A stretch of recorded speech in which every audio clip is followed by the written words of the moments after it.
labai svarbus video, tiems žmonėms, kurie gyvena su sutrikimais, pakol kas mes juos taip ir pavadinsim, pavyzdžiui, dėmesio stokos ar hiperaktyvumo. Gal jūs su tuo gyvenat, gal jūsų šeimoje ar tarp artimųjų, labai girdžiu, ši tema kyla dažnai tarp tėvų, mokytojų, labai daug su vaikais bendrauju irgi ir dirbu, ir vaikai pasakojasi. Tai vat panagrinėkim, kas tai iš tikrųjų yra tas sutrikimas, nes labai daug žmonių su tuo vargsta. Energija keičiasi žemės, pakilo visą oktavą. Jo? Ir mūsų senos sistemos, ir švietimo, mokslo ir švietimo, jo?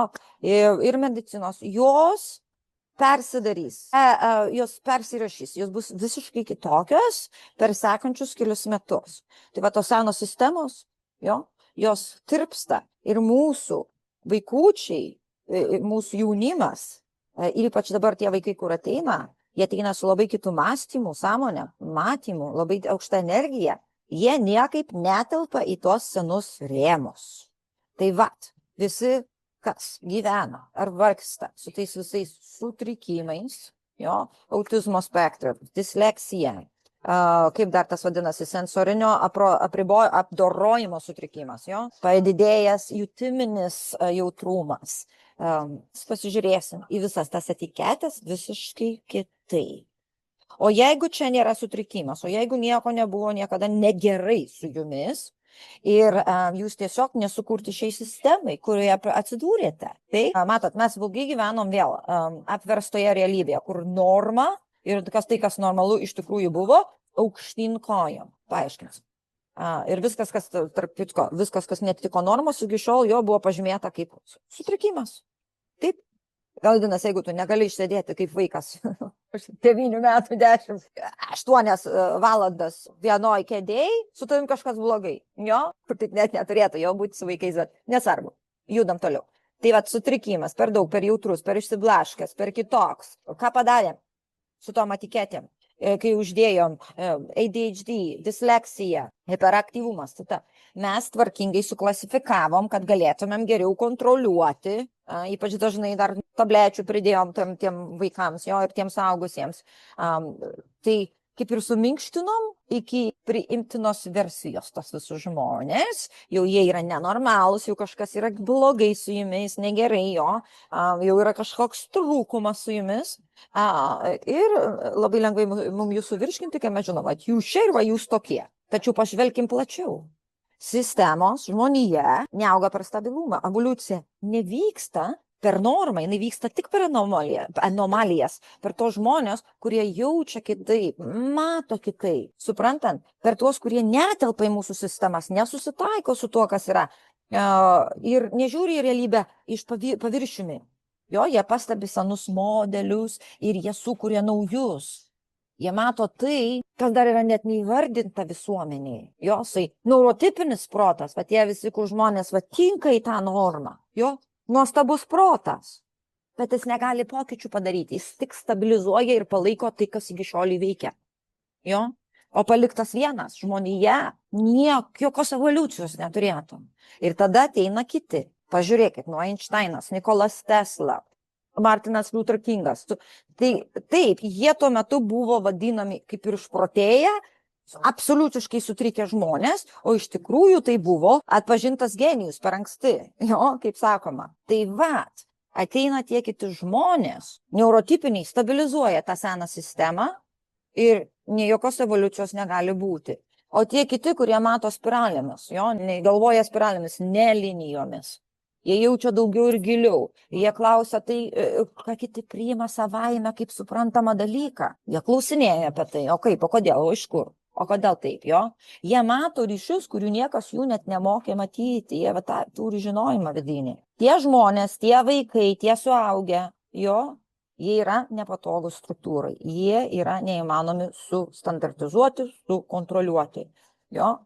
Todėl jiem ir yra uždedamos etiketės, uždedamos ir taip toliau. Nes sistema nori nuspėti viską, jo.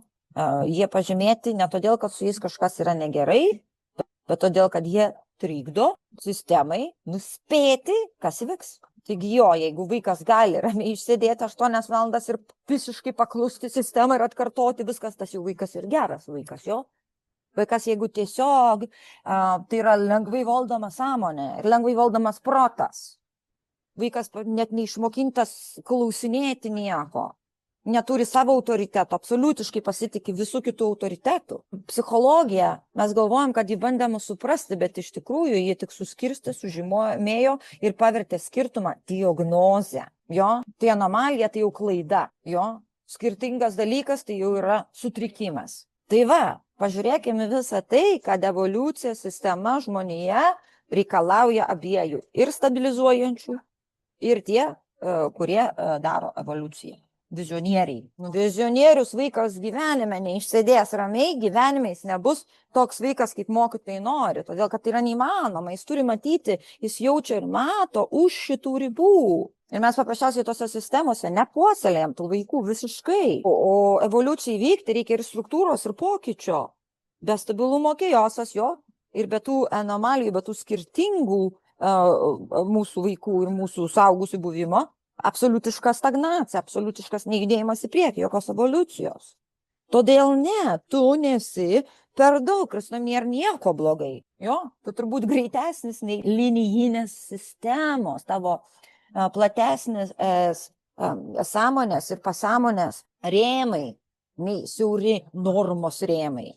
Tavo gilesnis požiūris ir suvokimas. Reikia kada nors tu jauteisi, ar jūs kaip tėvai jautėtės su vaiku, ar atvirkščiai, nesvarbu, ar jūs su savim taip jautėtės, kad jums reikia susitraukti, patapti kitokiu, patapti normą, tai žinokit, ne jūsų čia dizainas, jums to nereikėjo niekada daryti. Ir ateitis nepriklauso vienam prototipui, ji priklauso tiems, kurie gali ir laikyti struktūrą, ir klausinėti, ar tai veikia, ir kurti sistemą, jo, ir ją atnaujinti. Todėl vietoj klausimo, kas su manim negerai, vietoj klausimo, kodėl man tie sutrikimai, paklauskit savęs tai ir paklauskit apie savo vaiką ar apie savo žmogų tai, jo, ką jie jaučia, ką aš matau, ko dar ši sistema nemato, nejaučia ir negali net išlaikyti. Nes jūsų per anksti atpažintas genialumas, jo, tas keistumas, ir yra pagrindas šios žmonijos evoliucijai. Ir tą dalyką, kur jūs bandėt suvaldyti, sukontroliuoti, gėdintis, jo,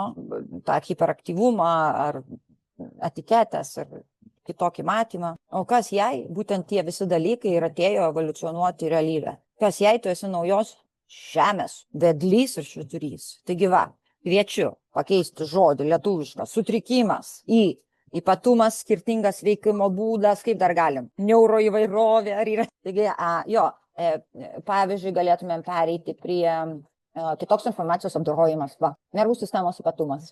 Taip, ir dar vienas kvietimas, kai tikrai nori suprasti savo kūną, savo modelius ir savo mąstymo būdą, investuok, sukurk laiko savo, investuok į save, atsirodyk.